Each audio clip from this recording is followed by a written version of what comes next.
2024 के लोकसभा चुनाव से पहले सिलीगुड़ी का राजनीतिक माहौल गरमाया। सिलीगुड़ी में गुमनाम पोस्टरों का शोरगुल शुरू हो गया है। इस घटना से राजनीतिक गलियारों में हंगामा मच गया है। इस पोस्टर को लेकर तृणमूल और भाजपा दोनों एक दूसरे के ऊपर दोषारोपण कर रहे हैं। इस तिरंगा पोस्टर में बड़े बड़े अक्षरों में लिखा है, बांग्ला वैकल्पिक राजनीति। This program is brought to you by Dear साप्ताहिक लॉटरी केवल 100 रुपयामा अनि जित्नुहोस् पहिलो पुरस्कार 1 करोड रुपया। डियर साप्ताहिक लॉटरी, भाग्य बदलिने बाटो। कोई लोकसभा चुनाव से पहले अपनी जगह बरकरार रखना चाहता है तो कोई अपनी खोई हुई जगह वापस पाने के लिए बेताब है। ऐसे में सिलीगुड़ी शहर में बिना नाम का तिरंगा वाले पोस्टर को लेकर राजनीति गरमा रही है।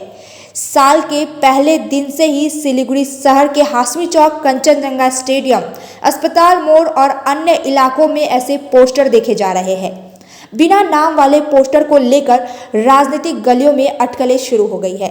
लोकसभा चुनाव के पहले ये पोस्टर किसने लगाए, इसे लेकर सवाल खड़े हो रहे हैं। इस मामले पर सिलीगुड़ी के तृणमूल नेता तथा मेयर गौतम देव और भाजपा विधायक शंकर घोष ने क्या प्रतिक्रिया दी, देखिए। প্রথম কথা, যারা খোঁজ করছেন নামহীনভাবে, এই প্রশ্ন তাদের কাছেই করা ভালো। তবে ব্যক্তিগতভাবে আমি মনে করি যে পশ্চিমবঙ্গে এখন একটাই রাজনীতি, সেটা হচ্ছে তৃণমূল বিরোধী যে লড়াই, সেই লড়াইয়ের মুখ হচ্ছে ভারতীয় জনতা পার্টি।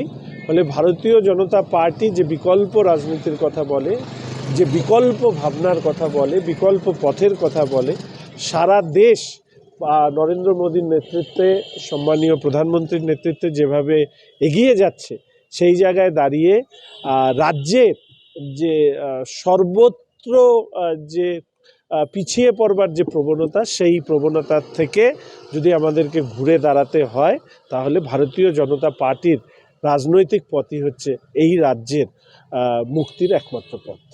সেটা হচ্ছে বর্তমানে তৃণমূলের মধ্যে একটা ঠান্ডা লড়াই চলছে নবীন আর প্রবীণদের মধ্যে। তারই কি কোনো ফলশ্রুতি এই বিকল্প রাজনীতির খোঁজ? দেখুন, আমি ভারতীয় জনতা পার্টির একজন সংগঠক, কর্মী, কার্যকর্তা হিসেবে শুধু এইটুকু বলতে পারি, বিরোধী রাজনৈতিক দল তারা নিজেরাই বিভিন্ন অন্তর্দ্বন্দ্বে তারা জর্জরিত। এই দলটি প্রথম থেকেই আমরা বলে এসেছি, এর কোনো রাজনৈতিক আদর্শ বা মূল্যবোধ নেই।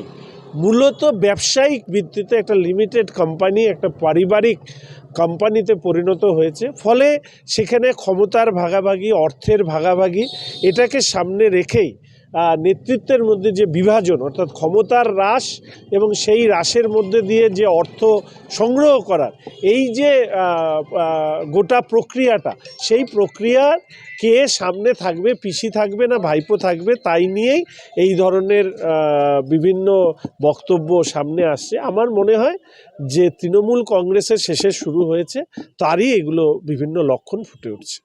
কোথাও গিয়ে আপনি যখন বিকল্প রাজনীতির কথা বলছেন, তাহলে কোথাও গিয়ে কি এই প্রস্তাবকে সমর্থন করছেন?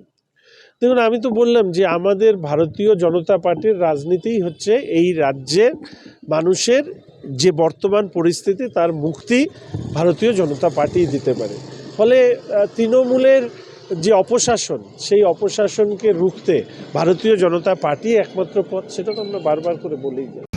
প্রেস মিডিয়ার বক্তব্য, আমার কোনো এগুলো ধারণা নেই। আমার কথা হচ্ছে যে কারো যদি, দেখুন, স্বাধীন দেশ, ফ্রিডম অফ স্পিচ, এক্সপ্রেশন, এটা মানুষের গণতান্ত্রিক অধিকার, সংবিধান প্রদত্ত অধিকার। কেউ যদি এই ধরনের মন্তব্য মানুষের সামনে আনতে চায়, তার তলায় তো সেই সংগঠন বা সেই ব্যক্তি তার নাম দিয়ে নিজেকে আত্মপ্রকাশ করা উচিত। আত্মপ্রকাশ না করে, কোনো কিছু নাম না দিয়ে, পরিচয় গোপন রেখে যখন করা হয়, তখন মনে হয় যে তার মধ্যে অন্য কোনো উদ্দেশ্য কাজ করে। এবং সেই উদ্দেশ্যটা এখানে একটা ক্ষেত্রেই কাজ করতে পারে, যে একটা কনফিউশন তৈরি করে দেওয়া। এবং সেই কনফিউশনটা বেঙ্গলে তৈরি করার জন্য কে লাভবান হবে, সেটাও দেখার বিষয়। এবং সেই ক্ষেত্রে বিজেপি ছাড়া তো আর আমরা অন্য কাউকে এই মুহূর্তে রিমোট পসিবিলিটি দেখতে পাচ্ছি না। বিজেপি নানান কলাকৌশল তারা নেবে। পার্লামেন্ট ইলেকশন যত আসবে এগিয়ে, ততই নানান ধরনের প্রচার, অপপ্রচার ইত্যাদি চলতে থাকবে। এটা বিজেপির কোনো নতুন ধরনের কৌশল হতে পারে, কিন্তু এটা আমি আমার আইডিয়াস থেকে বলছি। দীর্ঘদিন রাজনীতি করার সুবাদে আমার যে কথাটা মনে হচ্ছে সাধারণ বুদ্ধিতে, আমি সেটাই বললাম। আমার হাতে কোনো ডকুমেন্টারি এভিডেন্স নেই। আমি একটা কথা বলতে পারি, তৃণমূল কংগ্রেস একটা সলিড পলিটিক্যাল পার্টি এবং তার one and only leader is Mamata Banerjee.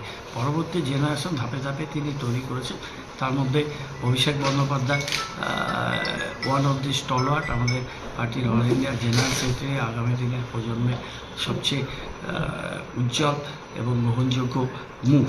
এই ব্যাপারে কোনো সন্দেহ নেই এবং নেত্রী বারে বারেই বলেছেন যে আমি কয়েকটা জেনারেশনকে নিজের হাতে তৈরি করে যাব, যারা আগামী দিন দলকে এগিয়ে নিয়ে যাবে। এটা একটা দীর্ঘ ম্যারাথন রেস এবং পলিটিক্সটা অনেকটা এটা ব্যাটনটা একজনের হাত থেকে আরেকজনের হাতে যায়, কিন্তু সময় পরিস্থিতি সবটা নির্ভর করে। রাজনীতি কোনো শর্ট 100 মিটারের স্প্রিন্ট নয়, এটা একটা লম্বা দৌড়। সেই দৌড় বহুদিন ধরেই চলে। সুতরাং তৃণমূল কংগ্রেস এই সিস্টেমের মধ্যে চলে। তৃণমূল কংগ্রেসের মধ্যে কোনো কিছু ব্যাপার নেই, এখন অন্য কোনো ইস্যু নেই দেখে এই ইস্যুগুলোকে শুধু ভেস্টেড ইন্টারেস্টেড কিছু পার্সনস তারা এগুলোকে হাওয়ায় ভাসিয়ে দেয়। এর কোনো বাস্তবতা নেই, এর কোনো সাযুজ্যও নেই। The one and only Mamata Bandyopadhyay, সেখানে কোনো প্রশ্ন উঠবে না, কোনো কথা উঠবে না। সারা দেশের সবচেয়ে গ্রহণযোগ্য নেত্রী এগেস্ট নরেন্দ্র মোদীজি, সেটা হচ্ছে মমতা বন্দ্যোপাধ্যায়। সেটা ভারতবর্ষের যে কোনো কোনায় যান, প্রত্যেকটি মানুষই সেই কথা বলবে। সুতরাং এই সমস্ত নিয়ে অর্থহীন প্রলাপ বকার কোনো মানে হয় না। আর নতুন প্রজন্মের লিডার হিসাবে অভিষেক বন্দ্যোপাধ্যায় নিজেকে তৈরি করেছেন, সুতরাং সেই ক্ষেত্রেও কোনো প্রশ্ন আসছে না। সুতরাং কোনো ক্ষেত্রে কোনো বিরোধ নেই। বিরোধ যদি তারা দেখতে চায় এবং দেখে খুশি হয়, তাদেরকে তো অখুশি আমরা করতে পারি না, কিন্তু তাতে কোনো লাভ হবে না। সাতমত তেলও পড়বে না, লাভ হবে না। Damro celebrates happiness with happy prices on all its furniture collection for Christmas and New Year. For more details, visit your nearest Damro showroom or damroindia.com. Damro, internationally trusted furniture. देखिए, कल नैन्सी के school में fees भरने का दिन है। अब मैं क्या करूं? ऊपर से कल बैंक की भी छुट्टी है। जरा अपना मोबाइल देना। इस मोबाइल में आप क्या करने वाले हैं? मणप्पुरम लॉकर में जो सोना रखा है वो कब काम आएगा? ओह, मैं तो भूल ही गई थी। अपनी जरूरत के समय कभी भी हम अपने सोने के मूल्य का पैसा अपने अकाउंट में पा सकते हैं। सोने को मणप्पुरम लॉकर में रखने से हम भी स्मार्ट बन सकते हैं। अपना गोल्ड मणप्पुरम लॉकर में रख। सब लोग ऐसा स्मार्ट बनो, कहीं किधर भी स्मार्ट बन जाए। Manappuram online gold loan smart है। रेडीमेड स्कूल यूनिफॉर्म की दुनिया में श्री शंकर स्टोर्स का एक अलग ही पहचान है। जी हाँ, बहुत ही रिजनेबल रेट पर सभी तरह की readymade school uniform, neck ties, belt, socks, stocking, sweater, blazer, jeans, T shirt, track suit, body warmer, inner, स्वाल, चादर, स्कूल बैग, शूज यहाँ पे उपलब्ध है। KVS uniform also available. आज ही आइए आपका अपना श्री शंकर स्टोर्स में, खुदीराम पल्ली हिलकाट रोड, सिलीगुड़ी। श्री शंकर स्टोर्स, जो ना मिले कहीं वो केवल मिले यहीं।